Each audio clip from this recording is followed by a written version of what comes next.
ఓం నమ శివాయ శ్రీమాత్రే నమః. మిత్రులకి శ్రేభిలాషులకి అలాగే నన్ను ఇంతగా ఆదరిస్తున్న యూట్యూబ్ ప్రేక్షకులందరికీ కూడా పేరు పేరు ధన్యవాదాలు.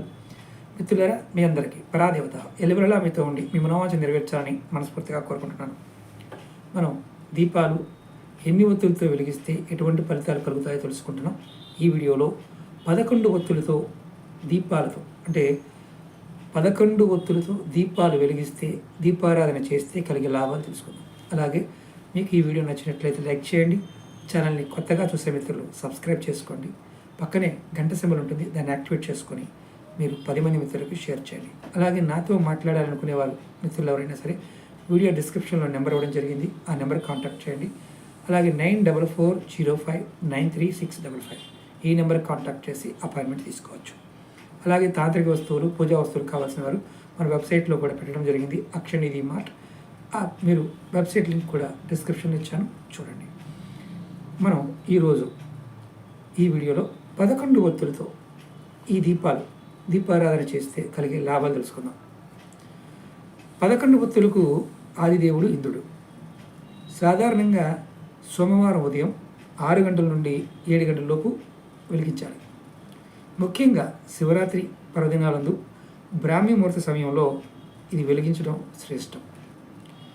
అలాగే ఈ దీపారాధన వలన 1000 అశ్వాలని 1000 గోవుల్ని బ్రాహ్మణులకు దానం చేసిన ఫలితం కలుగుతుంది. చూడండి ఎంత అద్భుతం. దీపంలోనే పరబ్రహ్మ స్వరూపం అంటే అర్థమే చాలామంది తెలియదు. దీపాలంటే భయము, ఒత్తులంటే భయము, రకరకాల కాన్సెప్ట్స్ ఉంటాయి. 11 ఒత్తులతో వెలిగిస్తే ఇటువంటి లాభాలు ఉన్నాయని మన పెద్దలు చెప్పారు. నేను మీకు ప్రతిదీ కూడా ప్రూఫ్ ద్వారా చెప్తున్నాను. ఇది మీరు ప్రయత్నం చేయండి.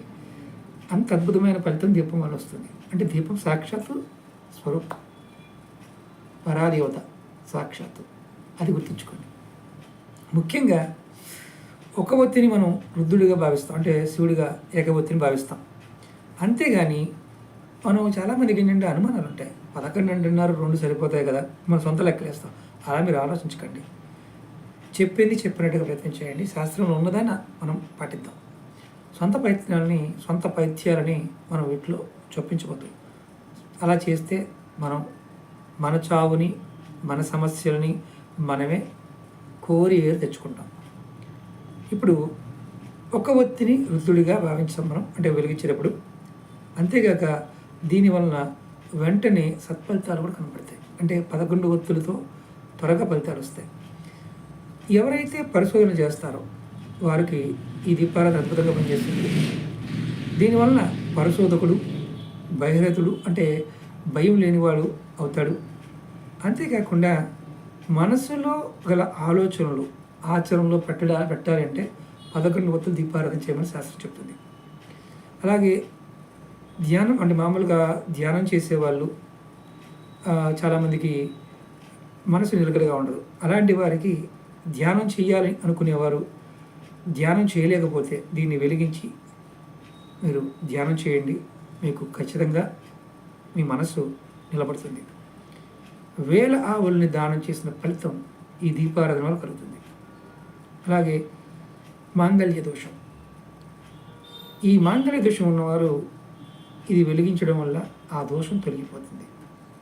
అలాగే దీన్ని ఏకాదశి రుద్రులు స్వరూపంగా భావిస్తారు, మరియు వీరభద్రుని స్వరూపంగా కూడా ఈ దీపాన్ని భావిస్తారు. అలాగే ముఖ్యంగా ఇంద్ర స్వరూపంగా కూడా దీన్ని భావించి దీపారాధన వెలిగించడం వల్ల ఫలితాలు ఉంటాయి. దీనికి ప్రత్యేకంగా అంటే ఏ గ్రహము పాలించడం లేదు. అంటే 9 దీపాల వరకు మాత్రమే గ్రహాల యొక్క పాలన ఉంది, 9 తర్వాత నుండి లేదు అని అర్థం. అలాగే దీనికి మనం ధ్యానం చేయడానికి, జపం చేసే సమయంలో కూడా ఈ దీపారాధన వెలిగించవచ్చు. దీనిని రుద్రస్వరూపంగా భావిస్తారు. ముఖ్యంగా స్త్రీలకు చాలా ఉపయోగకరంగా ఈ దీపారాధన ఉంటుంది. వారి వైవాహిక జీవితంలో అదృష్టము, దీర్ఘ సుమంగళితత్వము ప్రసాదిస్తుంది. చూడండి, ఖర్చు పట్టకుండా ఈ దీపారాధన వల్ల మంచి ఫలితాలు కలుగుతాయి. అలాగే ఈ దీపారాధన వల్ల వైవాహిక జీవితంలో సౌభాగ్యము, సంతోషము కలుగుతాయి. పూర్వకాలంలో ఋషిపత్నులు ఎక్కువగా ఈ దీపాన్ని వెలిగించేవారు అని శాస్త్రం చెబుతుంది. ఈ 11 ఒత్తులు దీపారాధన చేయడం వల్ల ధైర్యము, నమ్మకం కలుగుతాయి. అలాగే సంపద, జ్ఞాన సమృద్ధి కలుగుతుంది. స్త్రీలకు సిరి సంపదలు, సంతాన ప్రాప్తి కలుగుతుంది. అలాగే మనిషికి కాస్త ఉదార స్వభావం కూడా కలుగుతుంది. అంటే ఓనీలే అంటే ఎవడన్నా అన్నా కానీ వదిలేసే స్వభావం కూడా కలుగుతుంది. దీన్ని పురుషులు వెలిగించడం వలన 1000 యజ్ఞాలు చేసిన ఫలం కలుగుతుంది. ఒక్కసారి చేయండి. ఈ కార్తీక మాసంలో ఒక్కసారి చేస్తే 1000 యజ్ఞాలు చేసిన ఫలం కలుగుతుంది. శాస్త్రం చెప్పే మాటది. అలాగే ఈ దీపారాధన వలన రక్తపోటు తగ్గుతుంది. స్త్రీలకు గైనకాలజీ అంటే మనకి పొట్టకు సంబంధించిన ఇబ్బందులతో పాటు గర్భ సంబంధ వ్యాధులు ఏదన్నా ఉన్నా వాటిని రానివ్వదు అని శాస్త్రం చెప్తుంది. ఈ దీపారాధన చేయడం వల్ల అశ్వమేధ యాగ ఫలం కూడా లభిస్తుంది. స్త్రీలు దీన్ని వెలిగించడం వల్ల మగ సంతానం ఖచ్చితంగా కలుగుతుంది. మగ సంతానం గురించి ఆలోచించేవారు ఈ దీపారాధన వల్ల మగ సంతానం కలుగుతుంది అని శాస్త్రం చెప్తుంది. అలాగే ఈ దీపారాధన వల్ల మనసు ప్రశాంతంగా ఉండి అంతిమ దశ యందు పరమయోగి అవుతారు ఈ దీపారాధన చేయడం వల్ల. అంతేగాక అనంత పుణ్యఫలాన్ని, సకల శుభాలని ఈ దీపారాధన కలగజేస్తుంది. ఎంత అద్భుతం చూడండి. 11 ఒత్తులతో ఇంత అద్భుతమైన ఫలితం కలుగుతుంది. మీరు ప్రయత్నపూర్వకంగా ఈ వీడియో చూసేవారు ఎవరైనా సరే మీ కుటుంబ సభ్యులకి, మీ స్నేహితులకి, మీ వాట్సాప్ గ్రూప్లో, ఫేస్బుక్ గ్రూప్లో షేర్ చేయండి. ఇది చేయటం వల్ల అంటే ఈ దీపారాధన వల్ల కోట్ల రూపాయలు ఖర్చులు మీకు మిగులుతాయి. అది గుర్తుంచుకోండి. ఏ జాతకులు, ఏ నక్షత్ర జాతకులు ఏ దీపారాధన చేయాలో ముందు చెప్తాను, అన్నీ చెప్తాను, పూర్తిగా చెప్తాను. ఈ సబ్జెక్ట్ని పూర్తిగా మీకు తెలియజేస్తాను.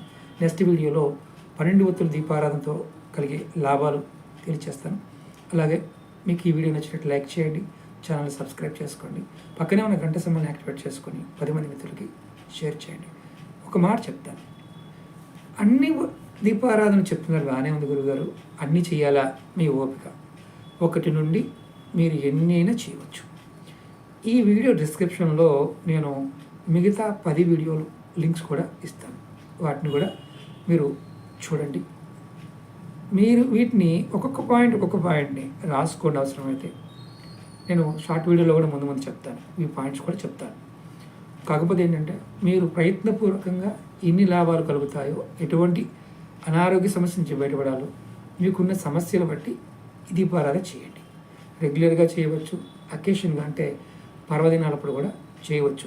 ఏ సమయాల్లో కూడా చేయాలో శాస్త్రంలో క్లియర్గా ఉంది. ప్రయత్నపూర్వకంగా చేయండి, మంచి ఫలితాన్ని పొందండి. ఆ పరాదేవత అనుగ్రహంతో మీకు ఖచ్చితంగా విజయం కలగాలని, మీరు దీపారాధన చేసి ఫలితం పొందాలని కోరుకుంటున్నాను. ఓం నమః శివాయ. శ్రీమాత్రే నమః.